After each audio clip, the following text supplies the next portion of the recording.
Good morning everyone. তো আজকে সকালে মুরগির বাচ্চাদেরকে নিয়ে কিছু খাওয়াতে হবে। তো আমি ছাদে চলে এসেছি এবং কোটাটা খুলতে পারছি না। দেখো, কোটাটা খোলার চেষ্টা করছি, খুলছি কিন্তু খুলছে না।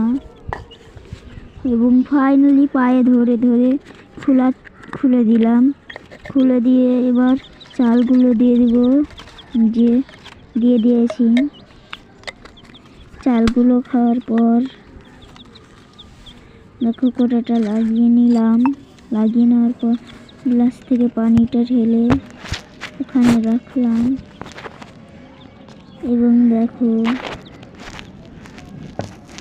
দেখো এবার মুরগিদেরকে বের করে পানিটা খেলাবো ওদেরকে। তোমরা দেখতেই থাকো, পানিটা খাচ্ছে ওরা। এই যে দেখো পানিটা খাচ্ছে, কত সুন্দর কিউট কিউট দুটো বাচ্চা পানি খেয়ে নিচ্ছে। তো দ্যাটস ইট।